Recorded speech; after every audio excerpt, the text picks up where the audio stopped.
السلام علیکم ورحمۃ اللہ وبرکاتہ۔ فإن خیر الحدیث کتاب اللہ وخیر الہدی ہدی محمد صلی اللہ علیہ وسلم وکل بدعۃ ضلالہ وکل ضلالۃ فی النار۔ تو الحمدللہ آج ہم انشاءاللہ تعالی اللہ کے فضل و کرم سے نبی علیہ السلام کا بڑا حسین خواب آپ کے سامنے مختصر پیش کریں گے۔ انشاءاللہ ویڈیو کو ذرا اینڈ تک دیکھیں۔ اس سے پہلے درود شریف پڑھ لیجیے۔ ان اللہ و ملائکتہ یصلون علی النبی یا ایھا الذین آمنوا صلوا علیہ وسلموا تسلیما اللهم صل علی محمد وعلی آل محمد کما صلیت علی ابراہیم وعلی آل ابراہیم انک حمید مجید۔ حضرت معاذ بن جبل رضی اللہ تعالی عنہ سے روایت ہے، وہ بیان کرتے ہیں ایک صبح رسول اللہ صلی اللہ علیہ وسلم نے ہمیں نماز پڑھانے سے روکے رکھا، یہاں تک کہ قریب تھا کہ ہم سورج کی ٹکیوں کو دیکھ لیں۔ پھر آپ تیزی سے حجرے سے باہر تشریف لائے، لوگوں کو نماز کھڑے کرنے کے لیے بلایا۔ آپ نے نماز پڑھائی اور نماز مختصر کی۔ پھر جب آپ نے سلام پھیرا تو آواز دے کر لوگوں کو اپنے قریب بلایا، فرمایا اپنی اپنی جگہ پر ٹھہر جاؤ۔ پھر آپ ہماری طرف متوجہ ہوئے۔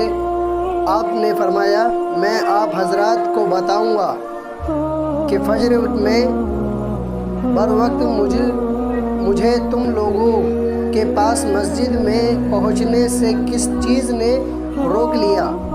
میں رات میں اٹھا، وضو کیا، تہجد کی نماز پڑھی، جنتی جتنی بھی میرے نام لکھی گئی تھی۔ پھر میں نماز میں اونگنے لگا، یہاں تک کہ مجھے گہری نیند آ گئی۔ اچانک کیا دیکھتا ہوں کہ میں اپنے بزرگ برتر رب کے ساتھ ہوں، وہ بہتر صورت و شکل میں ہے۔ اس نے کہا اے محمد۔ میں نے کہا میرے رب میں حاضر ہوں۔ اس نے کہا ما الاعلیٰ، فرشتوں کی اونچے مرتبے والی جماعت کس بات پر جھگڑ رہی ہے؟ میں نے عرض کیا رب کریم میں نہیں جانتا۔ اللہ تعالیٰ نے یہ بات 3 بار پوچھی۔ آپ نے فرمایا میں نے اللہ ذوالجلال کو دیکھا کہ اس نے اپنا ہاتھ میرے دونوں کندھوں کے درمیان رکھا، یہاں تک کہ میں نے اس کی انگلیوں کی ٹھنڈک اپنے سینے کے اندر محسوس کی۔ ہر چیز میرے سامنے روشن ہو کر آ گئی اور میں جان گیا اور پہچان گیا۔ پھر اللہ عز و جل نے فرمایا اے محمد۔ میں نے کہا رب میں حاضر ہوں۔ اس نے کہا ما الاعلیٰ، فرشتے کس بات پر جھگڑ رہے ہیں؟ میں نے کہا کفارات کے بارے میں۔ اس نے پوچھا وہ کیا ہے؟ میں نے کہا نماز باجماعت کے لیے پیروں سے چل کر جانا، نماز کے بعد مسجد میں بیٹھ کر دوسری نماز کے انتظار میں رہنا، ناگواری کے وقت بھی مکمل وضو کرنا۔ اس نے پوچھا پھر کس چیز کے بارے میں بحث کر رہے ہیں؟ میں نے کہا محتاجوں اور ضرورت مندوں کو کھانا کھلانے کے بارے میں، نرم بات چیت میں جب لوگ سو رہے ہوں اس وقت اٹھ کر نماز پڑھنے کے بارے میں۔ رب کریم نے فرمایا مانگو اور مانگو، وقت کہو۔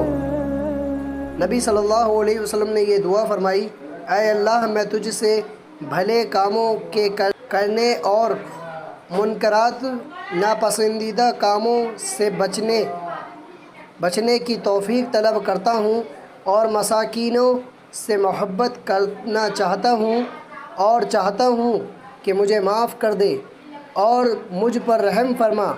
اور جب تو کسی قوم کو آزمائش میں ڈالنا چاہے تو مجھے تو فتنے میں ڈالنے سے پہلے موت دے دے۔ میں تجھ سے اور اس شخص سے جو تجھ سے محبت کرتا ہو محبت کرنے کی توفیق طلب کرتا ہوں، اور تجھ سے ایسے کام کرنے کی توفیق چاہتا ہوں جو کام تیری محبت کے حصول کا سبب وہ بنے۔ رسول اللہ صلی اللہ علیہ وسلم نے فرمایا یہ حق ہے، اسے پڑھو، یاد کرو اور دوسروں کو پڑھاؤ، سکھاؤ۔ جانے انجانے میں، کہنے میں، سننے میں کوئی قسم کی کمی یا غلطی ہو گئی ہو تو رب العالمین معاف فرمائے، آمین، اللہم آمین۔